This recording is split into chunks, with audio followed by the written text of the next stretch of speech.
platforms. Now Cato is quite an odd looking bird. Besides that enormous hornbill, where you get, I guess, the other part of his name, he's got this strange looking face, that pinky orange coloration all around his eyes, and that pale throat sac hanging down underneath that enormous hornbill. Now this coloration tells us that Cato is not yet fully mature. Believe it or not, he's got a few years to go yet before he's an adult. He is fully grown, thank goodness, he won't get any bigger than this, but when he does reach full maturity at 6 years old, that whole face and throat sac is going to be a bright scarlet red colour, just like some of the jackets and jumpers I can see in the audience here today, very vibrant and impressive, and that's what he would use out in the wild to attract a female, inflating that throat sac and doing all sorts of amazing visual displays. Now I'm going to show you some of Cato's feeding habits right now.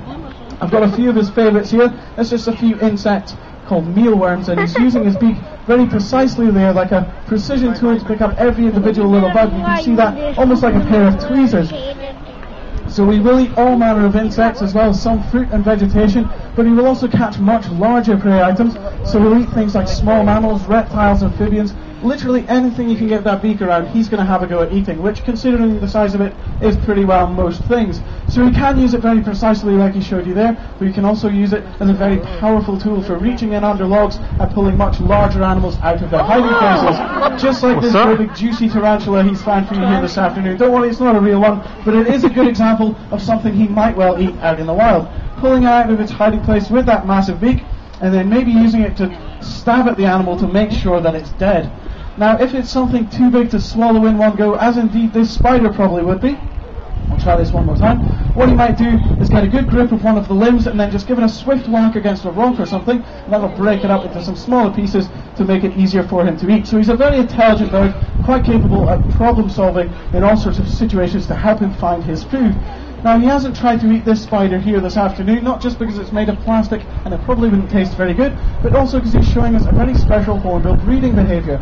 These birds are what we call cooperative breeders, which means that they'll live in a small group between 8 to 12 individuals, but within that group there's only ever one dominant breeding pair. Now, when that pair gets together, the female is going to lay her eggs inside an old hollow tree or a rock crevice, something like we've got over here, and she'll stay in there for the whole time it takes to incubate those eggs.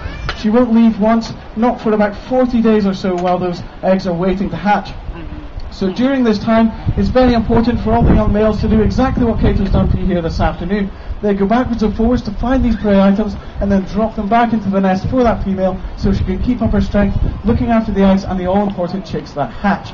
Now we're going to get one last long flight from Cato here, and then you'll make his exit in true ground hornbill style as he sprints off behind me. You can get one last look at that lovely 6-foot wingspan as he flies down there. It's really quite impressive when he makes this last flight. There we go, a lovely gliding flight down to the stump there.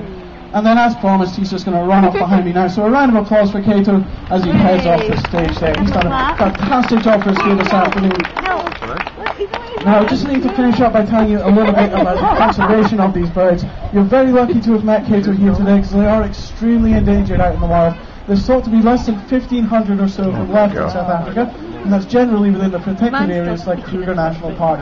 Now, once again, unfortunately, it's mostly human interference that's caused their demise. They've lost about 70% of their natural habitat over the last few years or so. But there are lots of projects, again, going on to try and help the hornbills, the most important of which is actually taking eggs from the wild to hand rear for re-release. Now, this doesn't sound like a very good idea, and it's generally not advised to take animals from the wild.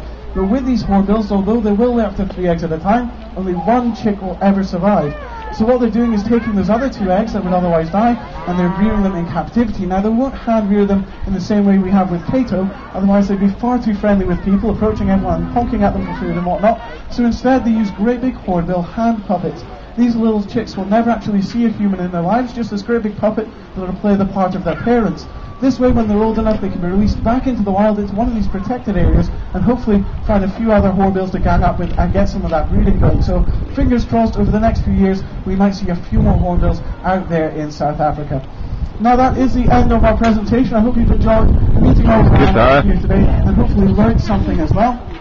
I'd like to point out we've got a donation box up at the back there, so any money that goes into that goes directly towards the conservation programs that Edinburgh Zoo is involved in. Things like these hornbills, trying to conserve these amazing species for future generations. What was that called, that bird? I'll be here to answer any questions you may have over the next few minutes, but otherwise, what?